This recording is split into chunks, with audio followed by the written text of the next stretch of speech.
Este niño habla demasiado, tendría que ser más silencioso. Este niño habla poco, tendría que ser más hablador. Este niño juega poco, tendría que jugar más. Este niño es muy movido, tendría que estarse más quieto. Haga lo que haga, parece que esté mal, que tiene que acabar siendo el niño estándar que hace exactamente la mitad de todo.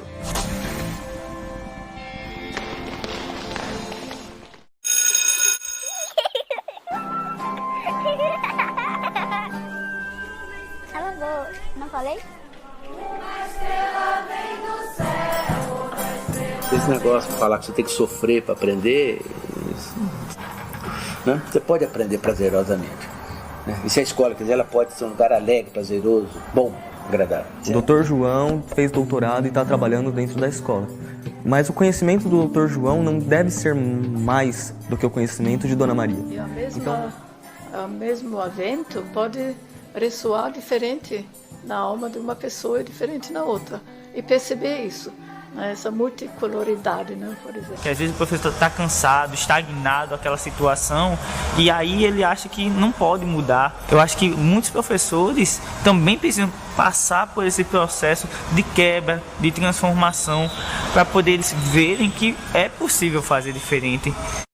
Cada coisa que eu pego, eu guardo. Aqui não xingamos, aqui não batemos, aqui não desrespeitamos alguém. Se é possível a nós, enquanto homens e mulheres, transformar um mundo que não fizemos, por que então não é possível mudar o mundo que fazemos? Boa tarde, sejam todos bem-vindas e bem-vindos à Semana da Educação Humanizada. Agora eu vou ler o nosso manifesto. Somos um grupo de pessoas e organizações dedicadas a promover o desenvolvimento de seres humanos capazes de construir uma sociedade baseada na cultura de paz, na liberdade cultural, na fraternidade econômica, na igualdade de direitos e oportunidades, no respeito a todas as diferenças e na sustentabilidade ambiental. Criamos um movimento pela educação humanizadora para agregar educadoras, educadores, escolas e organizações comprometidas com uma educação integral e emancipadora, pois cada ser humano é um fim em si, com direito à sua própria individualidade e a criar seu próprio caminho.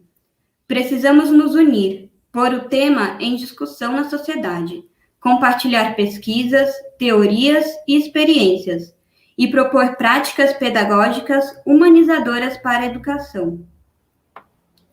Entende-se por educação humanizadora aquela que respeita a individualidade da criança e do adolescente, a maturidade para o processo educativo, fortalece a autoestima, estimula a conquista da autonomia e visa seu desenvolvimento físico, emocional, mental e espiritual.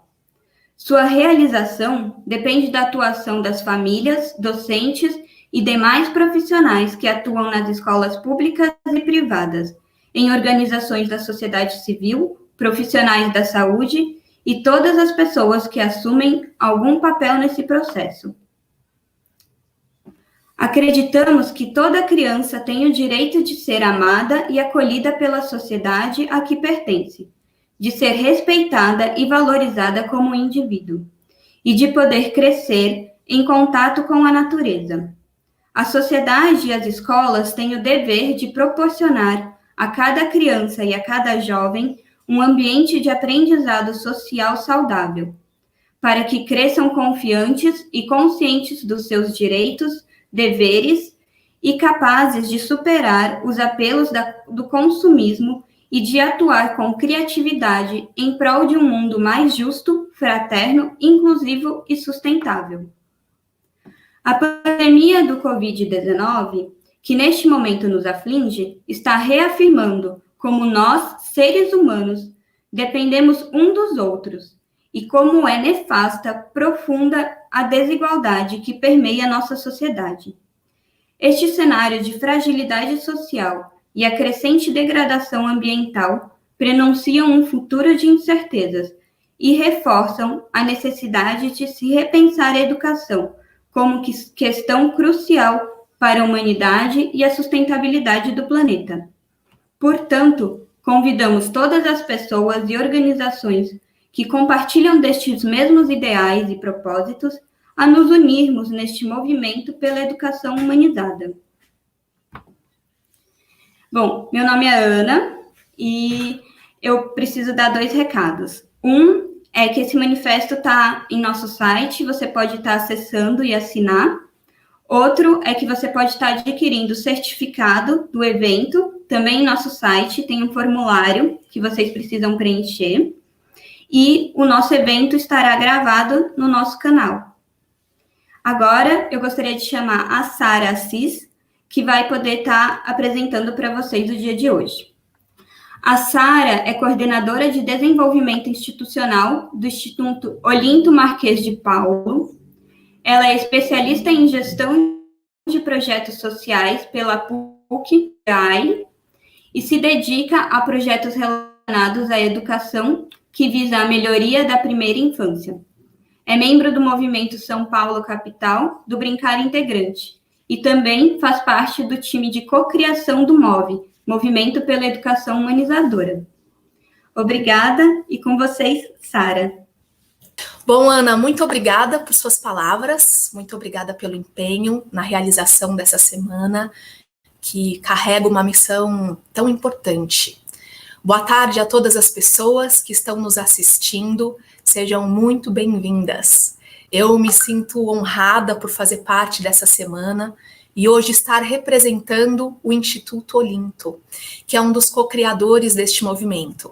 Mas mais que isso, é estar aqui representando o próprio MOVE, que é esse movimento incrível que a Ana apresentou, que nasceu aproximadamente 1 ano atrás e que une organizações e pessoas com um desejo de transformar a educação como humanizadora. Ou seja, como a Ana mesmo trouxe, é aquela que respeita continuamente a individualidade de cada ser. E mais que isso, ela possibilita as condições necessárias para ativar a potência desse ser humano em todos os campos de uma maneira integral. O dia de hoje já é um resultado do trabalho desse movimento através da criação da lei número, deixa eu dar uma olhada aqui, 17.408, criando no município de São Paulo anualmente a Semana da Educação Humanizada. Ela une olhares, mãos, corações para esse tema tão importante. E o movimento ele quer muito mais que isso. O movimento tem o objetivo de compartilhar experiências através de trocas, circulação de saberes, práticas pedagógicas e também contribuir com políticas públicas que transformem, de fato, a educação desse nosso querido país. O movimento ele vem crescendo a cada dia e unindo pessoas que têm esse mesmo propósito. Então, se isso, de alguma maneira, mexe com você, move algo aqui dentro, vem com a gente e ajude a mover e transformar a educação do nosso país.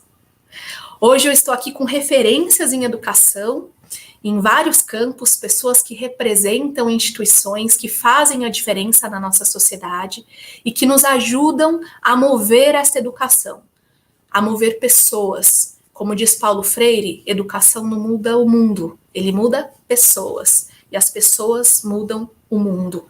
Então, hoje, nós estamos aqui para falar de pessoas, para focar nas pessoas, no ser humano, no desenvolvimento dele e no que ele pode vir a ser. Eu vou falar um pouquinho como vai ser a dinâmica desse encontro. Possui 4 convidados especiais, cada um deles fará uma explanação e, paralelo a isso, nós estaremos recebendo perguntas de vocês para que possamos, no bloco subsequente, responder e caminhar para as considerações finais. Eu peço que os participantes que estão nos assistindo possam colocar nos comentários de onde são. E caso tenham perguntas, por favor, coloquem em letra maiúscula para que possamos localizar com maior facilidade, para contemplar mais pessoas, tá bom? Bom, apresento a vocês, então, Anderson e Tiago, são os nossos intérpretes de Libras, que vão nos ajudar hoje no evento. A Ana Cecília, do Instituto Olinto Marques de Paulo. Beatriz Abucharim, Fundação Maria Cecília Souto Vidigal. JP Amaral, do Instituto Alana, e Bebel Barros, do Instituto Alana.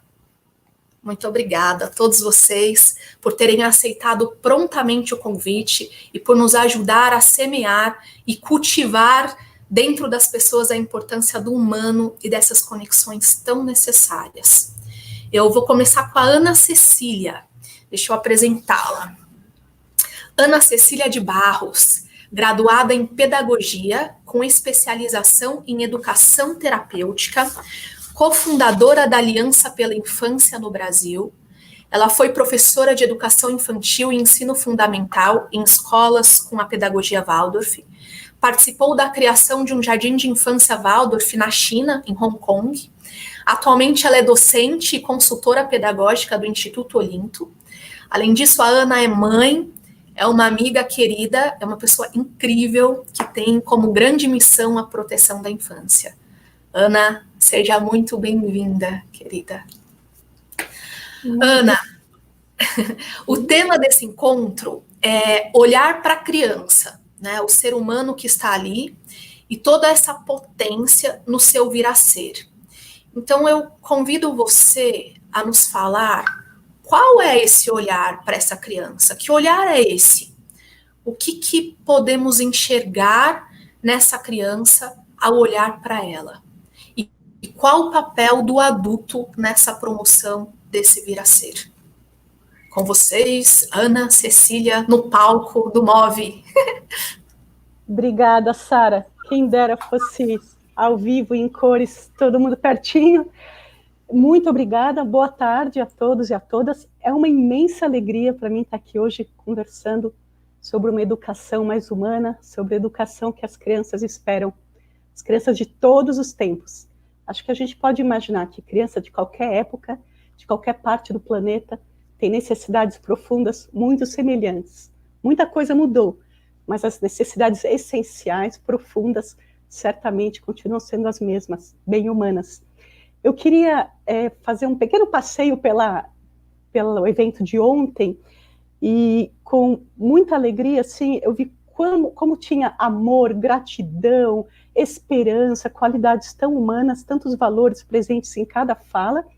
E eu queria fazer presente, então, a dona Ute Kremer, que trouxe a imagem do sol. Ele foi escolhido, inclusive, como logo da Aliança pela Infância. Então, esse sol que não faz diferença, que aquece, que ilumina a humanidade constantemente, mesmo quando nuvens sombrias estão diante dele. Então, ele nos alimenta, e ele nos inspira, e ele dispensa mais comentários. A Ana Paula Cury, doutora Ana, querida, falou sobre abraçar pais e professores com a criança no centro. Então, isso poderia nos acompanhar, esse grande abraço de pais e educadores com a criança no centro. E também gratidão pela UEL, que trabalha com jovens, e ela trouxe esse elemento da gratidão, que cada um de nós possamos sentir gratidão por todo mundo que nos construiu, que nos permitiu chegar onde estamos.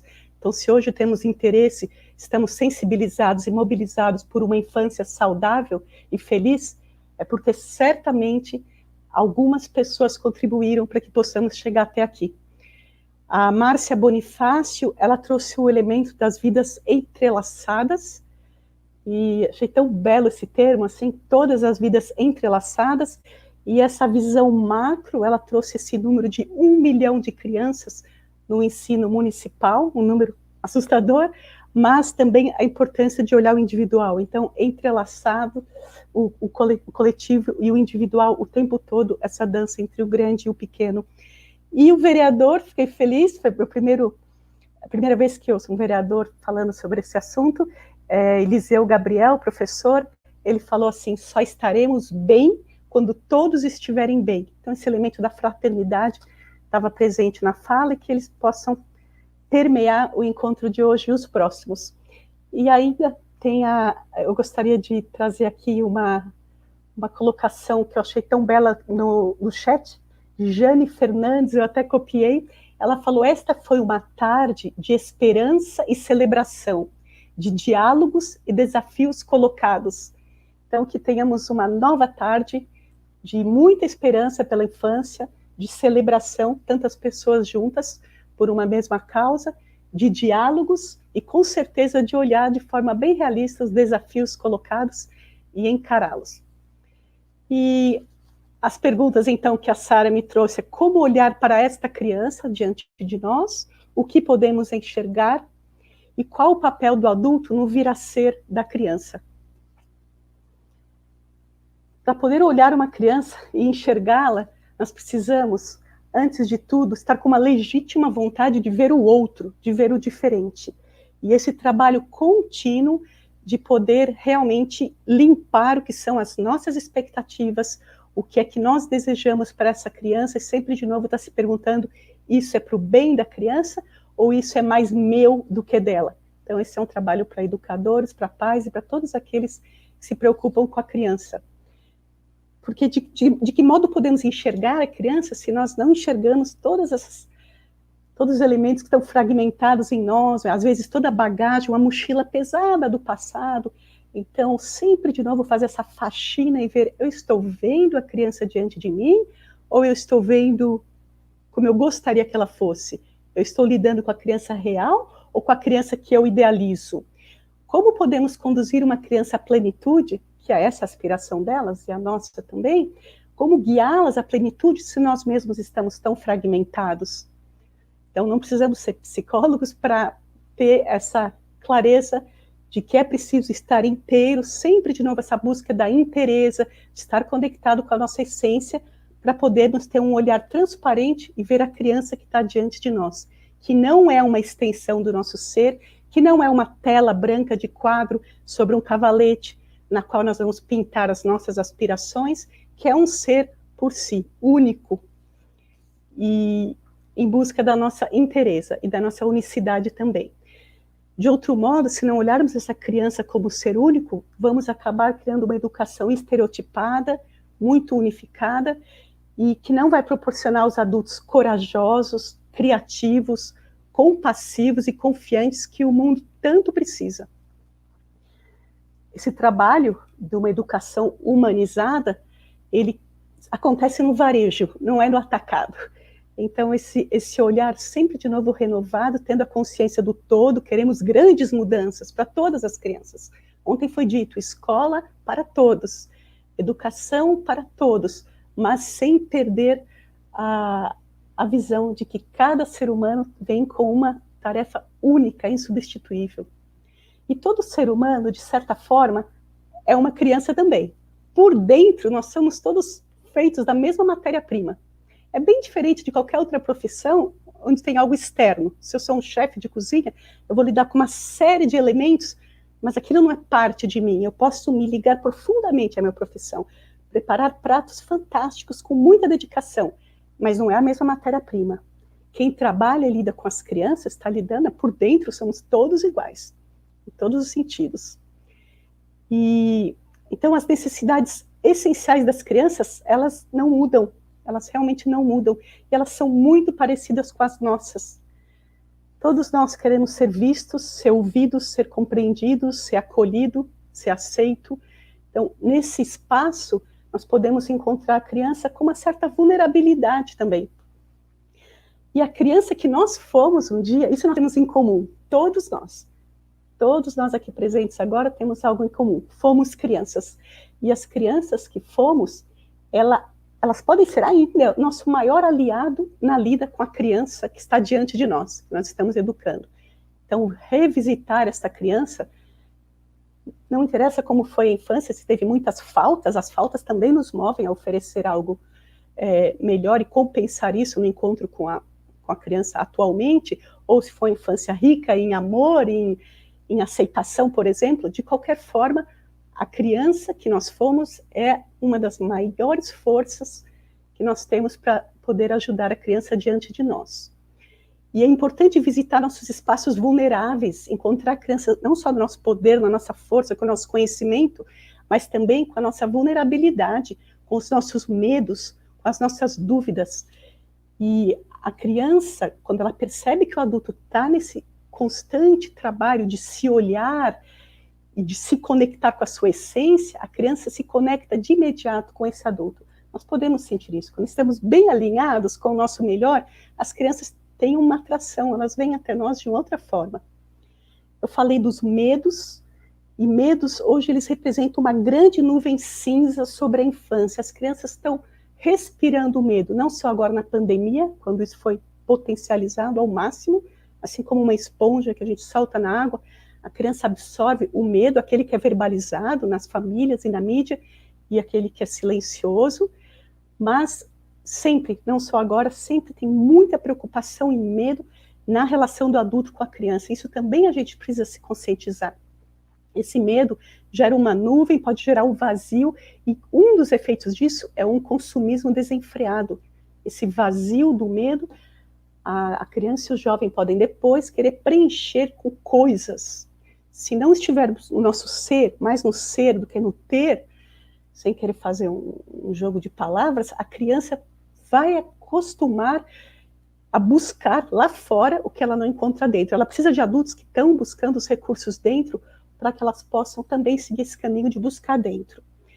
E quando eu falo de encontrar na vulnerabilidade, sim, olhar para esta criança com olhos de quem é aprendiz também. Então a pergunta é como olhar para a criança?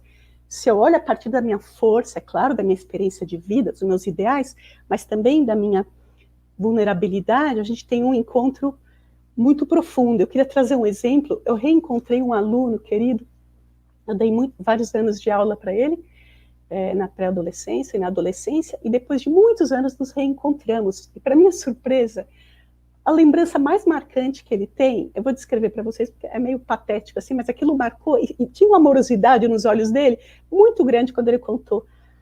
Eu lembro tão bem aquele dia, eu havia preparado tintas, era uma aula de pintura, já tinha mostrado, dado algumas orientações para a aula, e tinha muitos potinhos de tinta, de várias cores, pequenininhos, abertos, destampados, em cima de uma grande prancha. E ele lembra que eu esbarrei nisso, e as tintas voaram pela sala toda.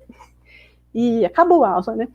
E ele contou que isso marcou muito, ele falou que eu fiquei olhando, e depois eu abaixei e comecei a limpar tudo, e depois eu consegui lembrar que ele, mais 2 meninos vieram me ajudar, mas não é interessante que depois de anos, passando horas e horas diárias com esse menino, ele lembra de um momento de total vulnerabilidade, assim, foi um momento onde tudo que eu tinha planejado deu errado, e fica então esse exemplo de que a lembrança que ele guardou, que veio, foi a primeira que ele trouxe, foi isso, e com uma certa compaixão. Teve o lado do bom humor também, nós rimos do que aconteceu, mas ele sentiu lá no fundo, assim, que situação que a minha professora está passando, que para um adolescente, né, é o máximo do embaraço, assim, tropeçar e derrubar tudo. Então, que importante a gente também estar diante das crianças como aprendiz. Sim, eu sou desajeitada e derrubo as coisas, continuo fazendo até hoje, muitos anos depois, e não sempre com algo pronto, porque isso nos distancia da criança. E o que podemos enxergar?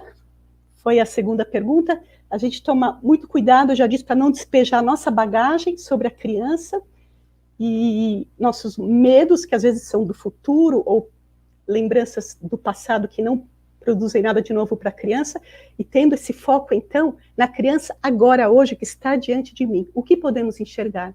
Podemos enxergar capacidades maravilhosas que o mundo tanto precisa, que nós tínhamos também, vamos perdendo, e elas nos relembram constantemente.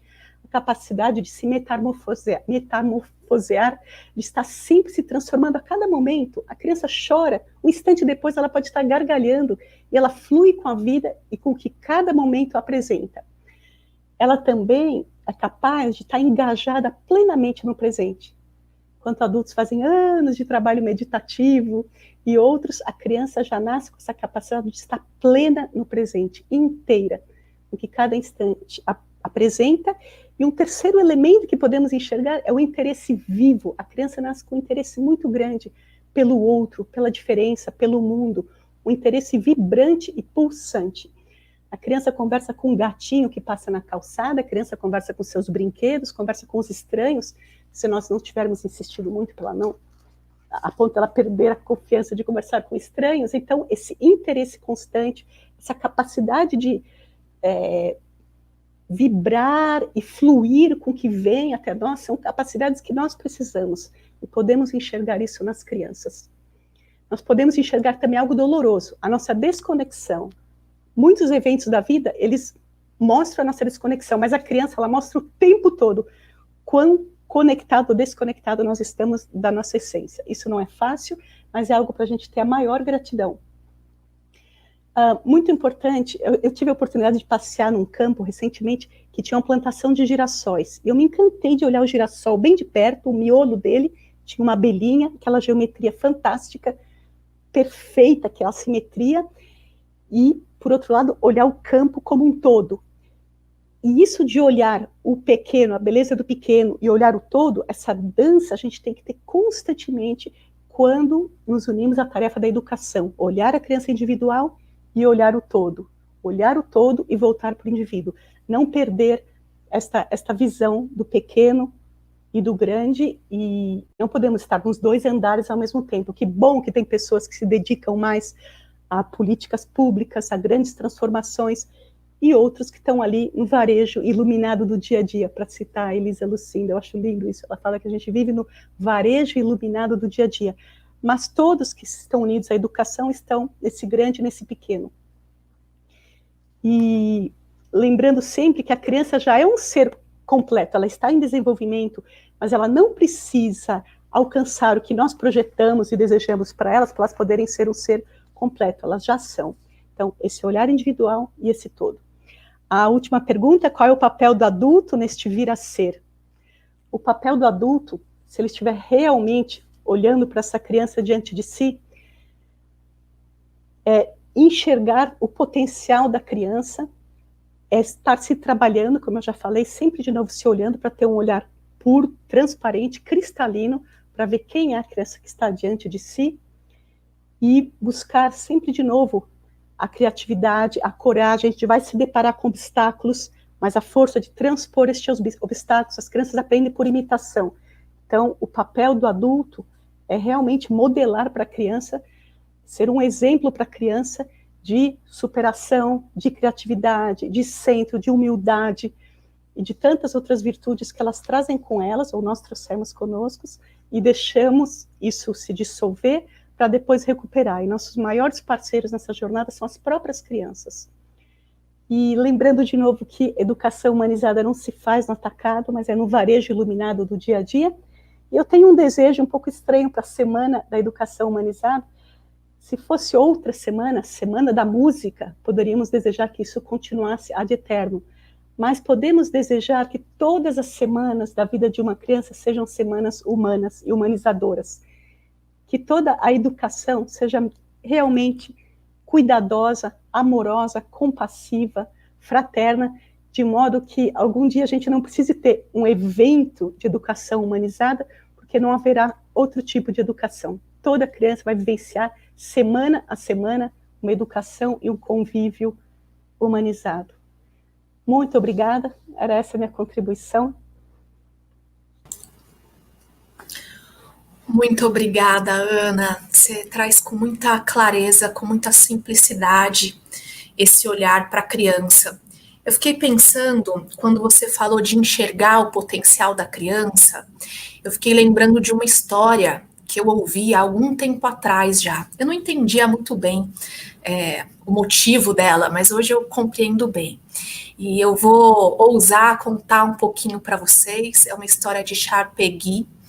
E ele fala o seguinte, que ele viajou para um determinado local e lá ele foi em um lugar e ele encontrou um operário. E esse operário, ele estava quebrando pedra. E aí ele perguntou, o que você está fazendo? E o operário respondeu, quebrando pedra, né? Quase falou, você não está vendo? E ele agradeceu e continuou o caminho. E mais adiante ele encontrou um outro operário quebrando pedra. E ele perguntou para esse operário, o que você está fazendo? E ele falou, estou ganhando meu sustento, sustentando a minha família. E continuou quebrando pedra. Ele agradeceu e continuou a caminhada. E aí ele encontrou um terceiro operário, também quebrando pedra. E ele perguntou para esse terceiro operário, o que você está fazendo? E ele parou e ele falou assim, ele mostrou assim, o que estava sendo construído, e ele falou, eu estou construindo uma catedral. Então, isso para mim faz todo sentido quando a gente olha para essa criança e a gente entende ou enxerga esse potencial, né? O quão nobre é essa tarefa de ajudar nesse desenvolvimento humano. Então, muito obrigada por suas palavras, por nos ajudar a olhar para isso e saber que a gente não está quebrando pedra, que a gente está construindo uma catedral todos os dias. A gente está construindo a nossa sociedade. Muito obrigada mesmo. Eu vou chamar agora, para dar continuidade nesse papo, a Beatriz Abuchain. Ela é psicóloga, possui mestrado em educação, doutorado em educação e currículo, foi pesquisadora da Fundação Carlos Chagas. Atualmente, ela é gerente de conhecimento aplicado na Fundação Maria Cecília Souto Vidigal. Ela é também escritora, tendo publicado textos em antologias e 2 livros de literatura juvenil. Seja muito bem-vinda, Beatriz. Boa tarde, Sara. Boa tarde a todos que nos assistem. É um prazer poder participar desse evento. Agradeço, em nome da Fundação Maria Cecília Souto Vidigal, esse convite do Movimento pela Educação Humanizadora. Acho que é muito importante esse movimento, né? A gente congregar instituições que creiam numa educação que tenha a pessoa como centro do processo educativo. E é disso que eu quero conversar um pouco com vocês, né, nessa tarde. Perfeito. Tenho certeza que nós vamos trocar muito e aprender muito contigo.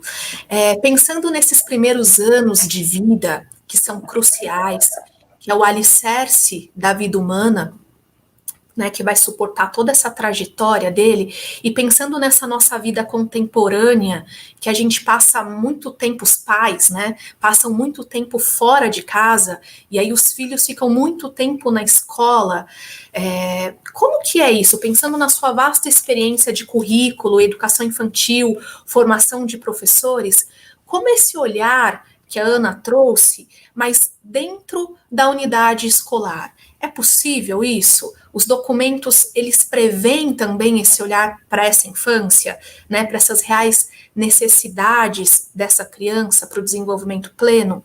E se prevê quais os desafios e quais os caminhos que a gente tem aí para essa educação humanizadora?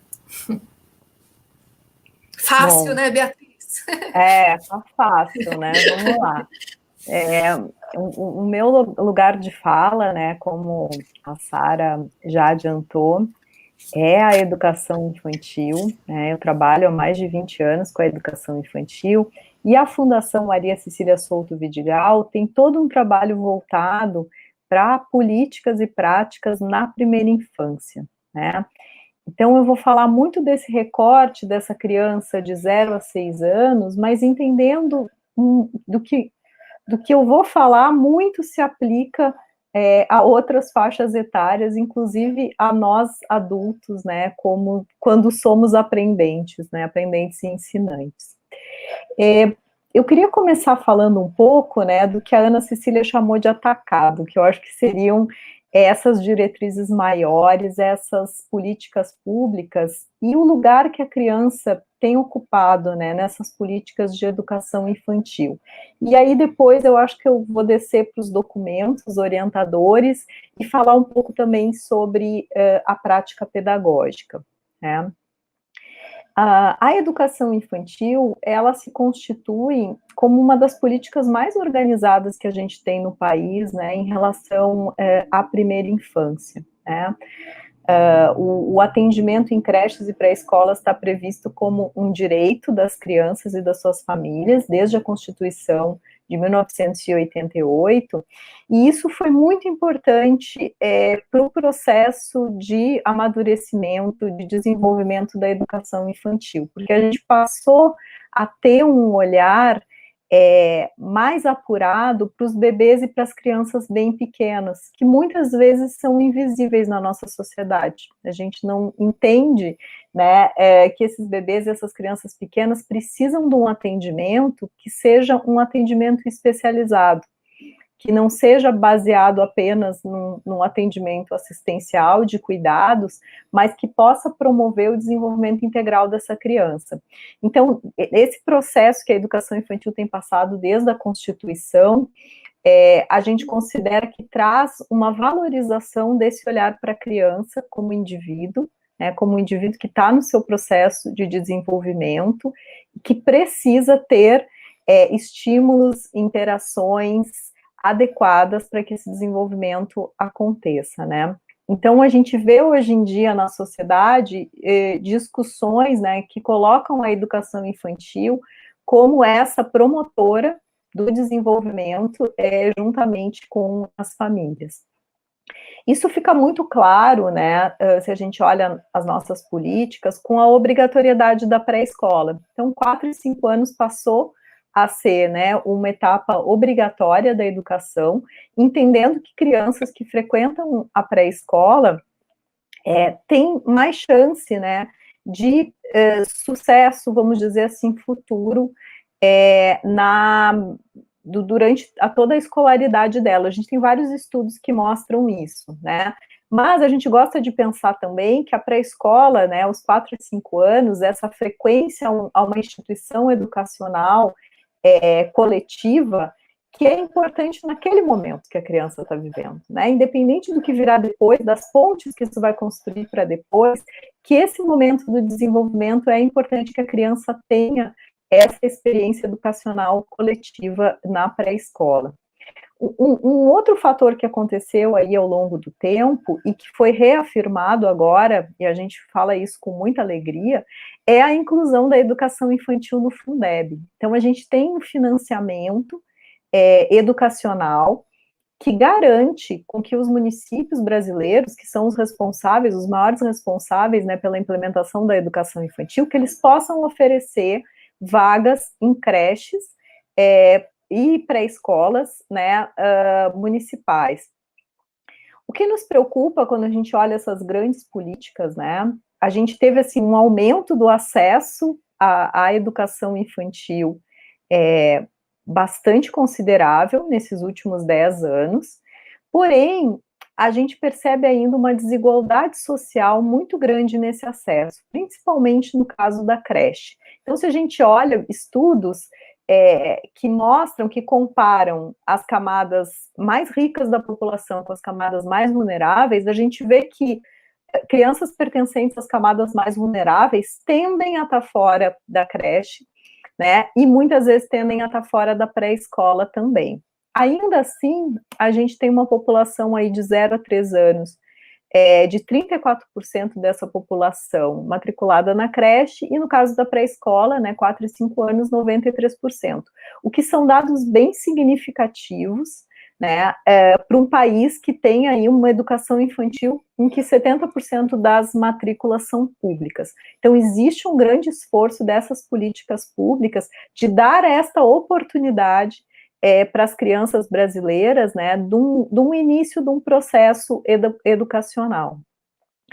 Porém, né, e a gente vai ter eleições municipais esse ano, esse tema do acesso à creche vai estar presente nos debates dos candidatos, né, principalmente nos grandes centros urbanos. A gente sabe disso, existe uma demanda social muito forte para isso. Então, as pessoas falam muito, muito do acesso, mas daí eu quero chegar no varejo, né? Eu quero chegar na qualidade desse acesso. Quer dizer, que vaga é essa que a gente está oferecendo nas creches e pré-escolas brasileiras, né? Então, a gente precisa ter uma discussão qualificada na sociedade do que é qualidade na educação infantil, do que são as práticas pedagógicas que garantem com que essa criança vai ter um desenvolvimento integral, vai ter um desenvolvimento humanizado. E daí, nesse sentido, e aí agora eu entro nos documentos, a Base Nacional Comum Curricular é um marco muito importante, acho que para toda a educação brasileira, mas para a educação infantil especialmente. Por quê? Porque ela estabelece, primeiro, né, que essa criança, ela é um sujeito de direitos, né, e que todas as crianças brasileiras têm que ter 6 direitos garantidos na educação infantil, né, que é o conviver, o brincar, o participar, explorar, expressar-se e conhecer-se, né.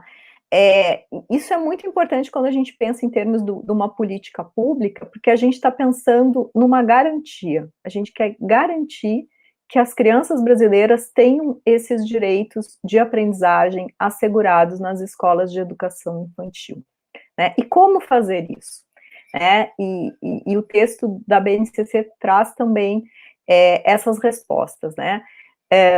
Principalmente colocando a criança, né, como um ser ativo e centro do seu próprio processo de aprendizagem, né? Então, a criança, ela não é só afetada pelo que os adultos trazem para ela, né, pelo que o professor ensina para ela, mas ela afeta e interpreta ativamente esse universo de conhecimento, essas relações que se estabelecem na educação infantil, né?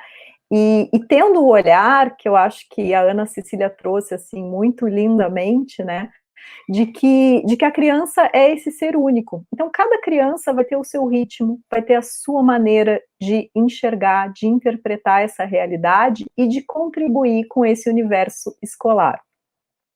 A BNCC também fala para a gente, né, da questão da intencionalidade pedagógica do professor, que nos parece também um conceito muito importante da gente trabalhar na educação infantil. O que é essa intencionalidade? A gente tem objetivos de desenvolvimento e de aprendizagem para as crianças, mas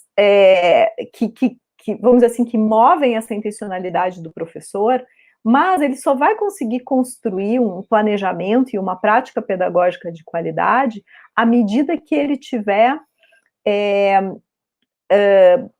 vamos dizer assim, conectado e ouvinte das necessidades e interesses das crianças. Então, um bom planejamento na educação infantil, ele é construído por todos, né? Não é só o professor trazendo todos os seus conhecimentos e sabedorias para aquele planejamento, mas num processo de escuta ativa das crianças, onde ele consiga entender que temas, que atividades, né, interessem mais as crianças daquele grupo, né, com o qual ele está trabalhando.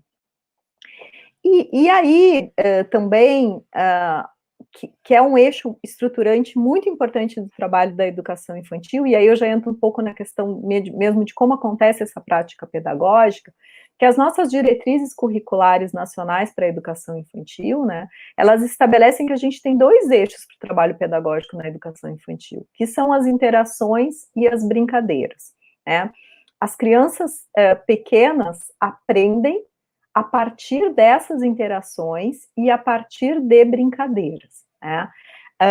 A BNCC também fala de um conceito, né, de campos de experiência, que é bem diferente de uma lógica disciplinar. Então, a gente não tem um dia ou um horário na educação infantil que a gente vai trabalhar matemática, ou um horário que a gente vai trabalhar língua portuguesa, ou ciências, né? A gente fala de campos de experiência, que vão integrar ao mesmo tempo uma série de atividades, uma série de habilidades, uma série de conhecimentos. E que isso deve ser significativo e contextualizado para a criança, né? Então, a gente foge de um modelo em que a criança vai sentar com uma apostila e vai preencher atividades. Isso não é uma educação infantil de qualidade, de acordo com a nossa base nacional comum curricular. E aí eu vou dar um exemplo, porque eu acho que sempre ajuda a gente a visualizar, né? Se a gente pegar, por exemplo, uma brincadeira, né, de faz de conta, que as crianças espontaneamente constroem, né, no universo da educação infantil, em que essas crianças estejam, por exemplo, se organizando para ir ao mercado, né? A gente já vê ali sendo trabalhado uma série de interações emocionais e sociais, né? Até nessa escolha de quem faz o papel, né, da mamãe, do papai, ou do filhinho, ou quem vai ser o caixa do supermercado, enfim. Então, já tem ali um contexto social de relações, algumas negociações acontecendo, e a gente pode ter nessa brincadeira, junto com a mediação da professora também, uma série de conhecimentos que podem ser desenvolvidos. Então, a gente pode trabalhar questões de língua escrita, as crianças podem, né, esboçar, escrever da maneira com que conseguirem, por exemplo, uma lista de compras. A gente pode trabalhar a questão dos alimentos, que alimentos são esses que são comprados no supermercado, como que eles são, que forma eles têm. A gente pode trabalhar questões, obviamente, de matemática, né, de falar das quantidades dos alimentos, dos preços e assim por diante. Eu poderia dar muitos exemplos, né, e podemos trabalhar também, se as crianças querem brincar, e eu já vi isso em salas de educação infantil, né, das crianças mesmo, com objetos artísticos, construírem um pequeno supermercado, né, então construírem o que vende no supermercado, como que é, isso ao longo do tempo com a professora. Então, só para mostrar para vocês que uma atividade que seja contextualizada, que faça sentido para as crianças, dá muita oportunidade para o professor desenvolver e introduzir uma série de conhecimentos e questionamentos que ele vai fazendo com as crianças e que esse conhecimento, então, vai sendo construído de forma coletiva, né? E aí, falando um pouquinho, né, porque, assim, essa implementação, né, da base, ela é desafiadora, assim, né, ela desafia os professores a trabalhar de uma maneira, né, diferente, né, do ensino tradicional, vamos dizer assim, né. E aí tem algumas coisas, né, que eu vou finalizar minha fala falando, que eu acho que são essenciais de estarem disponíveis para a gente conseguir desenvolver essa prática, né. Primeiro, uma questão que é maior, que é a questão de uma boa infraestrutura, né? Então, um prédio que seja adequado à educação infantil, que seja adequado ao atendimento de crianças pequenas, e esse prédio, necessariamente, ele deveria ter, né, uma área externa que permitisse as crianças terem contato com a natureza, né, que permitisse as crianças terem um espaço mais amplo para desenvolver as suas brincadeiras e para poder se movimentar, mas que tenha espaços internos também, que sejam acolhedores, que tenham mobiliário adequado e que tenham materiais. Isso é muito importante. Então, é muito importante uma escola de educação infantil ter brinquedos, ter livros, ter materiais de artes, que vão facilitar e propiciar muito a prática pedagógica. A gente vê os professores brasileiros são super criativos, fazem muita coisa, muitas vezes com materiais naturais ou com sucata, pela falta de ter, né, esses materiais, e isso é muito, muito positivo também, mas o professor tem que ter essa consciência de que ele precisa disponibilizar em sala, então, alguns materiais, né, e ter uma organização do ambiente que propicie a autonomia das crianças, ou seja, que elas possam se movimentar pelo ambiente, que elas tenham momentos ao longo da rotina, que elas possam escolher o que elas querem fazer, que atividades elas querem fazer. Também precisamos, né, de profissionais que sejam capacitados, que tenham uma formação inicial adequada, e aí no caso da educação infantil, né, especialmente terem feito curso de pedagogia e que possam participar de processos de formação em serviço, né, durante o seu trabalho, né. Uma outra coisa que é muito importante são as interações positivas, né, interações que sejam respeitosas, que sejam afetuosas, como eu falei anteriormente, que respeitem o tempo e as peculiaridades de cada criança, e nesse processo, né, e eu vou terminar a minha fala aqui, nesse processo, eu acho que a gente tem que ressaltar que esse olhar para a criança, né, esse olhar humanizado para a criança, passa por um olhar também para a sua família. Então, as relações, né, entre a família e a escola são fundamentais para que os professores também possam conhecer mais né, os seus alunos, as crianças, o seu grupo de crianças, né, e possam se criar pontes também entre o que está acontecendo na escola de educação infantil e o que acontece também em casa, né? Eu acho que esse momento da pandemia nos brindou com essa possibilidade, então a gente tem visto aí muitas redes e escolas trabalhando, estreitando esses vínculos com as famílias, e eu acho que é um aprendizado muito importante desse momento que a gente deveria, né, levar para além dessa situação que a gente está vivendo. Então, o meu tempo já está terminando, eu me despeço por aqui, mas estou à disposição. Muito obrigada, Ana. Você tocou em vários pontos muito importantes e a gente sempre fala, e você tocou nesse assunto, que são 3 elementos, né, que são bem importantes para o desenvolvimento da criança, que é o tempo, o espaço e as relações. Então, eu achei o máximo isso, e tem muita coisa para falar disso, mas eu vou segurar um pouquinho, porque acho que o JP e a Bebel Barros também vai tratar um pouquinho disso, e depois a gente vai para as perguntas e para as considerações finais, tá bom? Mas muito obrigada mesmo pelas suas contribuições. Eu vou chamar o JP Amaral para adentrar o nosso palco virtual. O JP, ele é mobilizador do Instituto Alana, focado na agenda socioambiental e direitos da criança, é cofundador da rede Bike Anjo, é formado em gestão ambiental pela USP, é também membro da Red Bull Amafico, de empreendedores sociais, e do programa de líderes do futuro da chanceler alemã pela Fundação Alexander von Humboldt. Muito bem-vindo, JP. Bem-vindo, obrigado, gente. Muito bom aqui estar chegando nessa primavera com vocês. Muito obrigada. Bom, JP, dando continuidade, eu me lembrei do Dr. Daniel Becker. Ele é um pediatra. Ele escreveu Os 7 Pecados Capitais da Infância.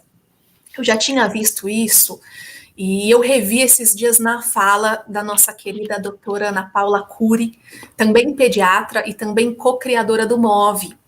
E para quem não sabe quem é o MOVE, quem chegou agora, é o Movimento pela Educação Humanizadora. Acesse o site, conheça nosso manifesto, e se isso pulsa em você, assine o manifesto. Mas voltando, o Dr. Daniel Becker, ele comenta 7 pecados capitais contra a infância. E eu vou mencionar 2 destes pecados, e ele fala que um deles é a mercantilização da infância e o consumismo infantil. Então ele fala de assistir muitas telas, né, TV, internet durante o dia. Ele fala que as crianças são massacradas por essa publicidade, por valores de consumismo, que isso explora a incapacidade da criança de distinguir a fantasia da realidade. E aí eu até me recordo um dia que eu cheguei do trabalho, super cansada eu tava com uma dor nas pernas, minha filha devia ter uns 4, 5 anos, mais ou menos, e eu falei, nossa, que dor nas pernas, e ela falou, mãe, para dor nas pernas, use, e aí ela falou creme lá, e aí eu, tá bom, e a mesma coisa quando a gente tá falando, sei lá, orçamento familiar, alguma coisa que a gente queira, ela sempre fala, mãe, é só você comprar uma telecena premiada. Então, realmente, né, talvez se eu comprar a premiada, eu posso fazer algumas coisas, mas, enfim, mas o que eu quero dizer é que essa publicidade com as crianças, muitas vezes é covarde, né, ela explora a inocência e o amor das crianças, às vezes por personagens, ela instiga esses valores de consumismo obsessivo, hipervalorização da aparência, inclusive trazendo um número absurdo de bullying, aumentando cada vez mais a depressão infantil, né, porque eu não tenho, então eu não sou, é um pouquinho daquilo que a Ana também trouxe. Isso vale desde um brinquedo até uma curtida de um amigo, porque o ter e o ser se confundem aí nesse mundo. Enfim, a lista é bem grande, inclusive chega em um outro pecado, que é a adultização e a erotização precoce, para vender produtos de moda, uma erotização baseada muitas vezes no machismo, sapato alto para crianças de 5 anos, sutiã para crianças de 6 anos, enfim, assim vai também uma lista. E aí, JP, nosso querido mobilizador do Instituto Alana, do projeto Criança e Consumo. Eu queria perguntar para você, porque assim, se de alguma maneira nós adultos, seja no ambiente, enfim, o ambiente que a Ana trouxe, né, ou o ambiente que a Beatriz trouxe, que é o ambiente escolar, se a gente não está olhando para essa criança, o mercado está olhando, né, a mídia está olhando. E aí, como proteger essa criança dessa exploração comercial infantil? É possível isso? É possível utilizar a mídia de uma maneira favorável? Como? O que nós precisamos fazer? O que a gente precisa estar atento, né? E aí, queria ouvir de você, aprender com você, JP. Vamos aprendendo juntos, Sara. Nossa, eu tô aqui já com a cabeça explodindo de inspirações aí com a fala da Ana, da Beatriz, da tua também, e com esse movimento. Primeiro, parabéns, assim, por criarem esse movimento e conseguirem essa conquista mesmo, nessa legislação em São Paulo, por uma semana aí da educação humanizada, né? Então, fico muito honrado mesmo. Acho que uma breve linha, assim, para conseguir contextualizar a relevância do que a gente está falando aqui com relação ao consumismo e à publicidade infantil, vou contextualizar um pouco o que a gente faz, né? Bom, o Instituto Alana é uma instituição, uma organização não governamental, né, que tem como missão honrar a criança, e para isso a gente tem uma série de programas que fazem ou incidências ou trabalhos de diversas formas na questão do direito da criança e o desenvolvimento integral da infância. E um desses programas, um dos mais antigos, é o programa Criança e Consumo, onde eu atuo. O Criança e Consumo, como o nome já diz aí, busca trazer a reflexão e o debate sobre a influência, né, dos estímulos consumistas na infância, né, sobre o consumismo infantil.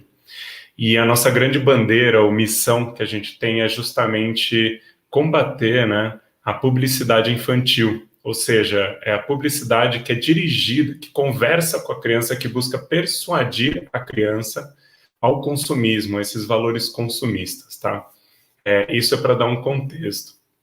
E por que isso é relevante e muito bem trazido aí pela Sara sobre um desses pecados aí do Daniel Becker, que inclusive é o nosso conselheiro no Criança e Consumo, então muito feliz que você citou ele aí. Como a Sara começou a trazer, e eu acho que eu vou conectar isso com o manifesto que, quem não viu ainda, gente, veja o manifesto do Movimento pela Educação Humanizadora, que tá incrível e traz pontos muito cruciais para o que a gente está debatendo. Então, acho que vou ler uma frase aqui para conseguir conectar isso, né? Uma das frases que diz aqui é: entende-se por educação humanizadora aquela que respeita a individualidade da criança e sua maturidade para o processo educativo, fortalece a autoestima, estimula a conquista da autonomia e visa seu desenvolvimento físico, emocional, mental e espiritual. Então, a gente está falando aqui de um processo de, primeiro, respeitar a individualidade da criança. E a partir do momento, assim como foi o vídeo de abertura, a partir do momento que o mercado está botando uma pressão comercial sobre a criança, ela está colocando uma série de estigmas de que a criança precisa acreditar. Inclusive padrões do que ela precisa acreditar. Isso tem muito a ver com esse pecado que a Sara comentou sobre a adultização e erotização precoce, né? Se você é menina, você deve se vestir assim. Se você é menino, você deve fazer isso. Você deve brincar com esse tipo de brinquedos. Você deve fazer esse tipo de atitudes, né? Isso é não respeitar justamente essa individualidade. E aí eu acho que o segundo ponto que é crucial porque a gente discute no Criança e Consumo, que é respeitar a maturidade, o processo de maturidade da criança, né? E o seu desenvolvimento físico, emocional, mental e espiritual. Como que isso conecta com o que eu estou dizendo? Existe uma série de estudos que a gente traz no Criança e Consumo que mostra que crianças até 12 anos de idade não têm o discernimento para distinguir o que é a persuasividade, na verdade, do conteúdo publicitário. E é óbvio que isso o mercado sabe o que está fazendo, né? Então, desde os anos 80, principalmente, começaram a surgir diversos estudos mostrando como a criança é um público-alvo muito, muito relevante para vendas. E aí, o mais importante não é para vendas de produtos infantis, né? A gente está falando de vendas para a família, como um todo. Então, elas estrategicamente começaram a ser olhadas como objeto, né, de comercialização. Não à toa, desde então, a gente tem uma série de estudos mostrando o quanto que crianças são uma peça fundamental na influência de compras da família. Um último estudo que teve mais recente do ano passado mostrou que 9 entre cada 10 pais fazem as decisões de compra no mercado por influência da criança, né? E que 80% das mães sofrem uma influência ou até uma pressão excessiva da criança no ato de compra. Isso porque muito do que os exemplos que a Sara trouxe aqui, de os estímulos de eu quero, né? Então, nesse sentido, mostrando esses impactos. Uma das consequências, para começar a trazer também, além dessa adultização e erotização precoce, uma outra consequência desse sistema, desse ciclo familiar que acaba acontecendo, né, dessa relação de consumo dentro da família, é o estresse familiar. E até, eventualmente, a gente já viu estudos também sobre o superendividamento, né, por conta disso. Então, uma pressão sobre o consumir e tem que ter, e não tem agora o Dia das Crianças, e daqui a pouco tem o Natal, e aí eu prometi, ou a criança pediu, e tem toda essa pressão que é feita de diversas formas, né, e aí acaba a família tendo que se comprometer com isso, ou até gerando esse estresse dentro do ciclo familiar. Então, acho que uma das coisas que a segunda frase, ou a continuação do manifesto, para voltar esse link, fala assim, né? Para que seja realizada essa educação humanizadora, ela depende da atuação das famílias, professores e demais profissionais que atuam nas escolas públicas e privadas, de todos que assumem um papel no processo educativo das crianças, né? Do porteiro ao diretor da escola. Porém, tem um outro momento aqui que a gente fala da sociedade, né? Então, a importância da sociedade. E aí, quando a gente fala sociedade, a importância sociedade, a gente se contempla também as empresas, né? O artigo 227 da Constituição Federal, que fala da prioridade absoluta de crianças e adolescentes nas políticas, fala que essa prioridade absoluta deve ser dada tanto pelo governo, pelas famílias, mas também pela sociedade, que significa as empresas, né? E aí, trazendo aqui para o nosso tema, assim, qual é o papel das empresas nessa educação humanizadora, nesse processo de influência, né? Se a gente quer que se respeite esse ambiente tão cuidadoso que precisa ser para a criança se desenvolver. Então, é responsabilidade das empresas, principalmente, privar as crianças dessa pressão consumista, né? Porque, no fim, o que está acontecendo é uma disputa de conquista de valores dessas crianças, né? Quais valores elas vão perpassar por toda a vida. Eu acho que a fala da Ana, assim, foi maravilhosa, falando sobre várias questões do medo, de como que aí o medo estimula essa questão do consumismo desenfreado, essas pressões que são feitas de várias formas. Isso é fundamental para a gente discutir quais valores a gente quer para as crianças, né? São esses valores humanos, esses valores básicos humanos, ou esses valores consumistas, né? Então, acho que o grande desafio que a gente escuta muito, assim, mas isso é responsabilidade dos pais, os pais escolhem o que as crianças querem, devem ou não consumir, né? Então, já que elas têm esse poder de escolha, que seja feito isso sem essa pressão do mercado, né? E porque é realmente muito persuasivo, é muito antiético até a gente falar sobre usar uma criança como um alvo comercial, né? Um objeto de estratégia de marketing, por exemplo. Então, acho que esse quando a gente fala de um ambiente, né, no manifesto também fala isso muito bem, de um ambiente de aprendizado social saudável, e eu até agregaria isso, né, um ambiente ecologicamente equilibrado, que está no nosso artigo 225 da Constituição Federal também, isso com certeza, esse ambiente social saudável e ecologicamente equilibrado, depende também de a gente passar esses valores humanos que não são consumistas, né? Que as crianças vão poder se desenvolver e serem valorizadas como ser, né? Eu acho que um outro ponto que eu agrego aí, só para, né, agregar isso como debate, assim, achei fenomenal que foi trazido, do respeito à individualidade, que eu trouxe agora, da criança não é só um ser, um vir a ser, né? Que é o futuro, acho que obviamente que isso é trazido no manifesto, mas só enfatizar que ela é esse ser completo hoje, e que ela tem esses direitos e precisa ser respeitada hoje, né? E como a Beatriz bem trouxe, né, o brincar como um direito também. Então, tanto é um exemplo muito claro dessa publicidade infantil, assim, é realmente atrelar de que para brincar precisa comprar, né? Para brincar precisa de um brinquedo estruturado, que tem preço e que você precisa pedir. e você precisa ter aquele porque todos os seus amigos têm, né? E porque eles também foram persuadidos por essa comunicação mercadológica. Então, acho que tem que romper todas essas barreiras, né? Acho que é nesse sentido.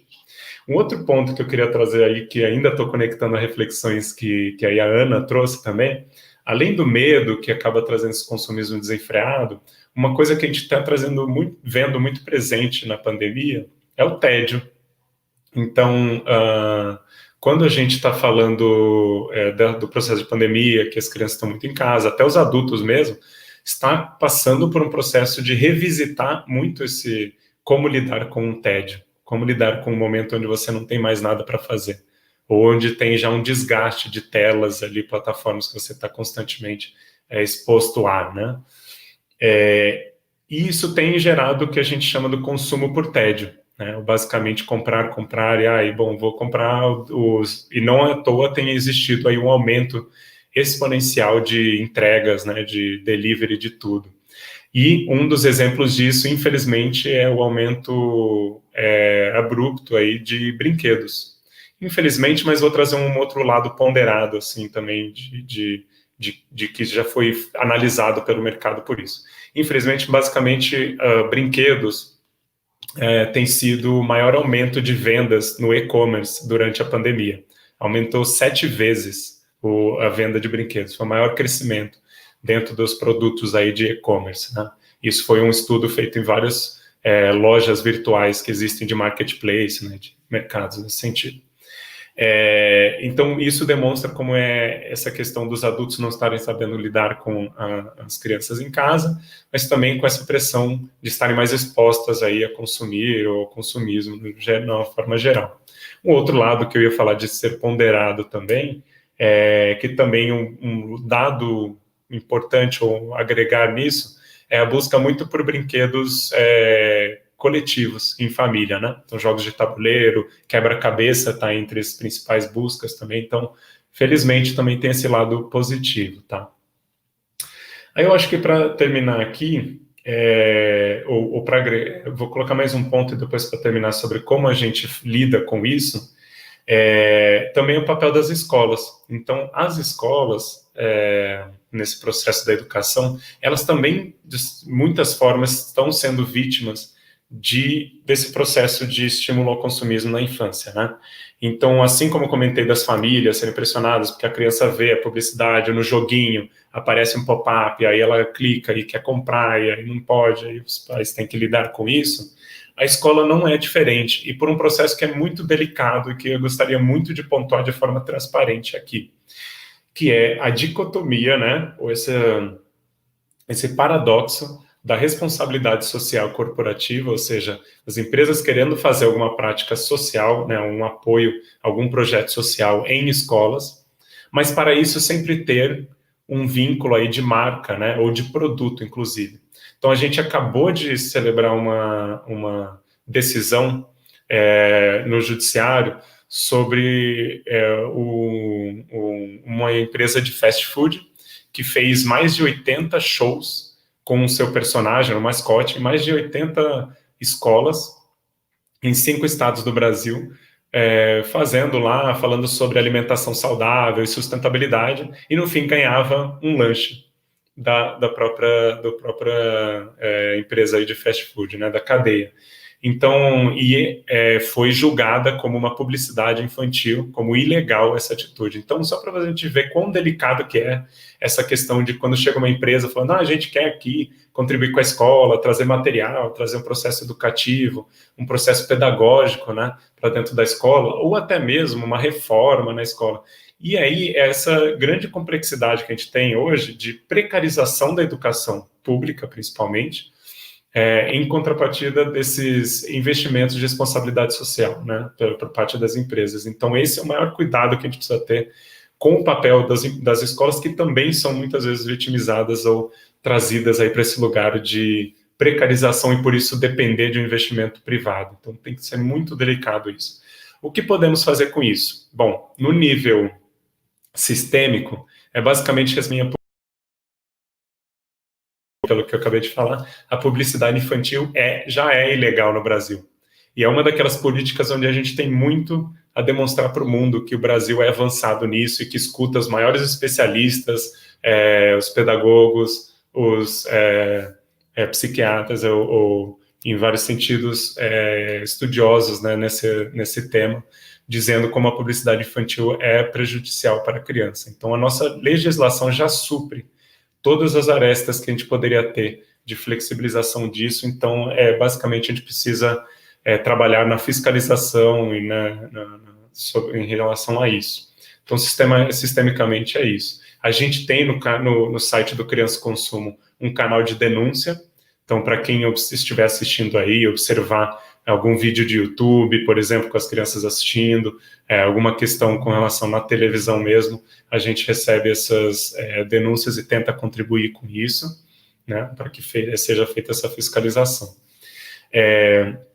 Já nas escolas, tanto os governos estaduais, já tem exemplos de governos estaduais onde já implementaram legislações estaduais com relação a proibir a publicidade dentro de escolas, né? Acho que é fundamental, porque isso é também um espaço de influência e de convivência ali, de aprendizagem muito intensa para a criança. Como também aí no nosso nível individual, a gente definitivamente estar atento aí com quais são os conteúdos que as crianças estão olhando, como que a gente pode ter um processo, como a Sara falou, educativo para a mídia, né? Então, uma educação crítica à mídia. Isso é fundamental, mas ela precisa ser feita com mediação, né? Então, mediação de professores, mediação dos pais, apresentar um canal e aí conseguir distinguir se aquele conteúdo tem alguma publicidade, e se tiver publicidade, essa publicidade é direcionada para os adultos. Então, conseguir trabalhar essa questão. E, obviamente, como a gente sempre fala, talvez para tudo, o diálogo com as crianças também sobre esses efeitos que o consumismo traz, né? Do ter em vez de ser. Você precisa mesmo disso? Qual é o valor sobre o dinheiro, né? Dar preço sobre isso. E também, obviamente, valorizar aí ou trazer a ênfase sobre esses valores básicos humanos que eu acho que tanto a Beatriz como a Ana já trouxeram tão bem, tá? Então, acho que essa é a minha contribuição que eu queria trazer para esse momento. Obrigado, gente. Muito obrigada, JP. Sempre a gente tem muito a aprender. Acho que você tocou em um ponto bem importante, essa coisa de fiscalizar, de identificar, né, quando a gente tem a consciência, e fiscalizar, né, nos nossos próprios lares também. Muito obrigada. Eu vou chamar a Bebel, a gente já está indo para o final. A Bebel Barros, ela é engenheira florestal, mestra em recursos florestais com foco em conservação de ecossistemas florestais pela Exalc, USP, fundadora da Outbound Brasil, uma ONG voltada para a educação ao ar livre, onde aprimorou as experiências em processos educativos ligados à natureza. É mãe e, a partir disso, começou a estudar com mais afinco a relação entre a criança e a natureza, se dedicando ao estudo da infância contemporânea e o papel da natureza no desenvolvimento integral das crianças. Bebel, você tem a cereja do bolo, você tem a natureza aí como uma grande educadora. Queria ouvir um pouquinho de você, suas considerações sobre isso. Seja muito bem-vinda. Obrigada, Sara. Muito prazer estar aqui. E encerrando, né, assim, no finalzinho dessa live tão bacana, dessa semana super importante. Queria agradecer o convite, o prazer estar aqui com os colegas, com a Ana Cecília, com a Bia e com o JP e com você também. Bom, eu vou ser bem breve, porque eu acho super importante a gente ter tempo para as perguntas também, e também para quebrar um pouco esse ritmo de um monte de gente falando, eu também vou apresentar um pequeno vídeo, que é também uma ferramenta super importante que a gente usa lá no Alana, né? A gente acredita muito no poder do audiovisual para passar mensagens que a gente considera importantes, né? Então, eu queria começar minha fala com duas provocações, né, nesses tempos tão escuros e tão desafiadores que a gente vem vivendo, né, onde a gente está vendo a nossa terra queimar lá no Pantanal, né. Primeiro, a minha primeira provocação é: o que será de um planeta cuja infância e a juventude crescem distantes da natureza, sem a possibilidade de desenvolver amor, e senso de pertencimento em relação à Terra, onde a gente divide com os outros seres vivos, né? O que será do nosso planeta com essa infância tão desconectada da natureza, né? Eu acho que as crianças já vinham enfrentando um confinamento muito intenso, muito antes da pandemia, e isso tem desdobramentos super importantes na sua saúde, no seu bem-estar, no seu desenvolvimento integral, e também tem desdobramentos em como a gente vive aqui, em como a gente coabita esse planeta com as outras espécies que estão aqui junto com a gente, né? E a outra provocação que eu coloco é como nós, educadores, pais e mães, em que medida a gente favorece ou a gente cria obstáculos para a potência de agir das crianças no mundo que elas habitam, né, no universo que elas habitam. Então, como é que a gente cria obstáculos ou favorece elas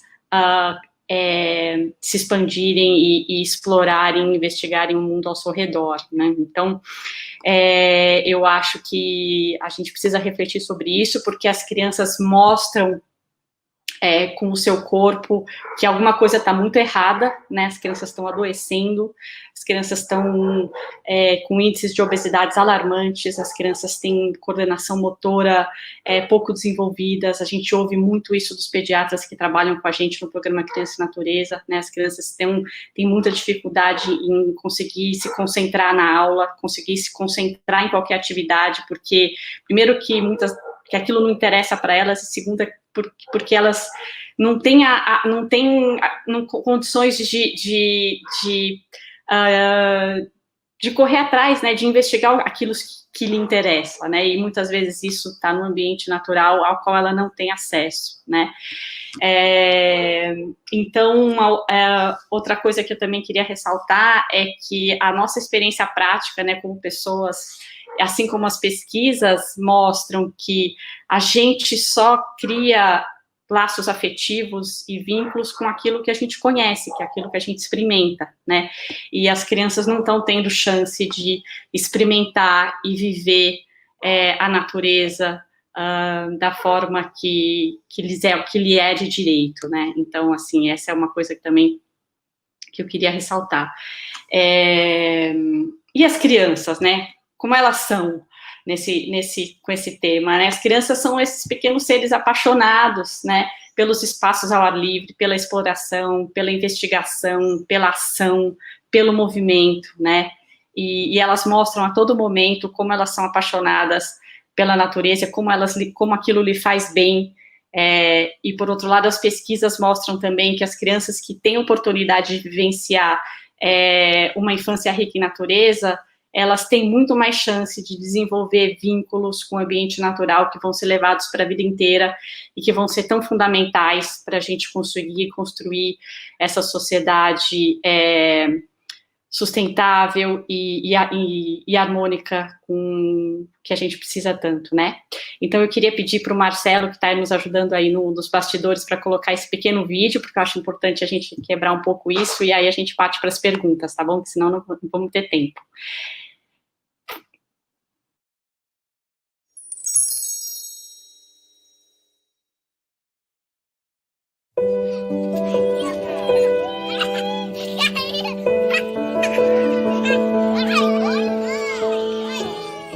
Cada criança que vem ao mundo, ela é a natureza se manifestando outra vez, e outra vez, e outra vez. E como é que essas crianças vão ser tratadas na escola? Eu fico pensando numa criança que está numa sala fechada, com luz artificial, ar-condicionado. Ela não está numa situação natural, numa situação confortável. We're creating an environment in which I believe, by definition, they are less alive. What parent wants their child to be less alive? What teacher wants their students to be less alive? Desemparedar a educação, para mim, é tirar a criança da sala. A gente precisa levar eles para fora e ver a vida real. Leva para a natureza, leva para o parque. Se a gente está falando de rede municipal, de escolas que não têm uma condição financeira de fazer isso, mas às vezes tem a parceria com a igreja do lado, que tem um bom pátio, às vezes tem um parque próximo, às vezes tem um vizinho da escola que tem um bom pátio que recebe as crianças. E muita coisa é feita de pallet, que hoje em dia todo mundo tem acesso, com caixa de verdura, enfim, com doação. O recurso, ele não existe. Tem um desejo e uma ação para que as coisas aconteçam. O nosso contato com a natureza, ele tem que ser direto. A criança tem que ter experiência mesmo na natureza. Ter a oportunidade de incorporar, de sentir a vida, de pulsar junto com essa vida que está ao redor dela. In green spaces, their physical literacy, so their ability to read the landscape and to get their balance and their coordination is better. Also, children's mental health is better. Being out of doors is part of a good diet of childhood experience.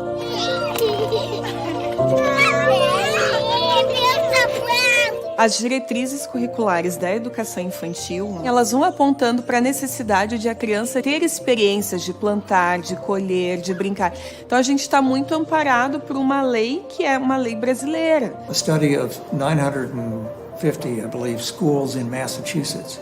They determined that the schools that had green around them and green in them, that the kids in those schools did significantly better on standardized test scores.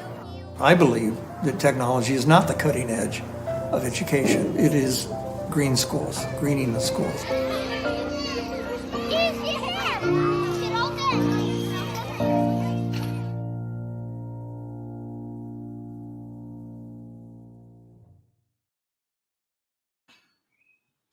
Bom, eu achei importante a gente trazer um pouco das imagens das crianças também, né? Eu acho que é super importante a gente ver como as crianças mostram para a gente que a natureza é esse espaço de potência, né, tão importante, tão significativo, né, e que faz parte de uma forma tão aprofundada, né, no manifesto por uma educação humanizada, né. Se a gente quer crianças potentes, a gente precisa colocá-las em contato com o ambiente onde elas são mais potentes, e eu não consigo imaginar um lugar que seja mais potente para as crianças do que a natureza. Então, o meu desejo para que a gente encerre essa conversa é que a gente consiga imaginar caminhos, né? Muitas vezes não parece fácil, mas eles existem, né? A gente mora num país muito privilegiado em termos de espaços físicos, em termos de clima, e a gente precisa achar caminhos para que as crianças possam ter mais acesso à natureza no dia a dia, e as escolas têm um papel fundamental nesse cenário, né? Então, a gente tem um monte de recursos no nosso site, nosso tempo está super pequeno, né, mas a gente queria convidar as pessoas, a gente tem um monte de recursos no nosso site sobre isso, e é isso, muito obrigada, acho que a gente pode passar para as perguntas agora, Sara, senão não vai dar tempo.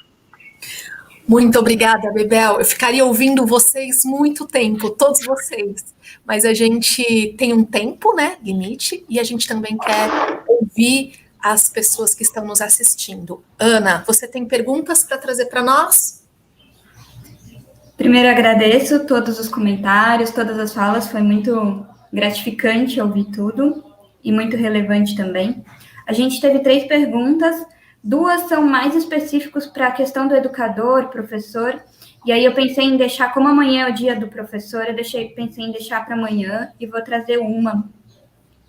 A Ana falou que a criança está plena e presente nos momentos, fluindo com a vida. Vocês acham que depende ao que elas são expostas e a formação que acabam perdendo e enfraquecendo isso? Eu vou pedir para Ana Cecília, então, ela fez uma... Deixa eu só... Isso. Ana? Obrigada. Com certeza, Elisa, as crianças estão perdendo isso. A infância está muito, muito ameaçada por todos os lados, seja esse consumismo exacerbado que foi falado Fiquei tão feliz que a Bebel trouxe esse déficit de natureza. A criança na natureza, ela se restaura o tempo todo. Criança e natureza é realmente um binômio assim, de saúde pura. Então, o que fazer? Buscar caminhozinhos, brechas. Eu vou contar brevemente de uma experiência que eu tive. Eu fiquei 2 anos trabalhando na China, não tinha 1 centímetro verde, era um caixote, parecia um pequeno shopping center a escola. Falei, e agora? Tinha uns vasinhos que eu pus na sala de aula, mas daí eu caminhava até uma praça pública com eles, e foi bonito de ver. No início eles não sabiam nem o que fazer na praça. Depois, cada vez mais soltos, eu pedi autorização para ir 2 vezes por semana, e depois 3. E impressionante os relatos, eles passaram a dormir melhor, se alimentar melhor, interagir mais, ficaram coradinhos. Então, a gente tem que tomar muito cuidado para não justificar, às vezes, a nossa falta de criatividade com a falta de recursos. Nossa criatividade é infinita e a gente pode ir encontrando caminhos, sim. Então, mais do que nunca, educação é cura agora. E, de novo, no pequeno, as próprias crianças vão mostrar o que elas precisam. Então, eu vejo várias unidades escolares que elas têm um quintal bonito, às vezes estão vazios. Então, explorar o que já existe, não a gente ficar só sonhando com outras possibilidades, ou pior ainda, vendo tudo como um grande obstáculo, uma grande parede na nossa frente. Não, tem muitas brechas, muitos caminhos para a gente criativamente trazer mais saúde para a criança na sala de aula, especialmente fora da sala de aula. Obrigada, Ana, muito obrigada. O tempo, ele corre veloz, né? E como diz Thomas Merton, ele fala que o tempo corre veloz e escapa sobre as mãos, mas ele pode escapar como areia ou como sementes. Então, hoje eu tenho certeza que foram muitas sementes lindas de todos vocês que trouxeram para nós, e que o nosso coração seja um lugar bem fértil para semear todas as sementes trazidas. Muito obrigada mesmo, que possamos contribuir para a criança ter seus direitos garantidos, como foi falado, tendo um olhar empático, respeitoso, consciente, que todos os dias nós tenhamos uma educação humanizadora, que o recurso maior seja o que está dentro, e assim o que está dentro possa ir para fora, possa contagiar, possa mover todo mundo. E se isso te move, vem com a gente e nos ajude a mover e a construir uma educação humanizadora. Muito obrigado a todos que estão nos assistindo pelo tempo. Eu falo sempre que é um investimento, né? Tempo, o pessoal fala que tempo é dinheiro, então a gente sempre agradece o investimento do tempo de todos vocês para essa semana. Amanhã nós teremos no mesmo horário, às 16 horas, e nós vamos falar do olhar para o educador. Então, até logo, beijos, obrigado a todo mundo.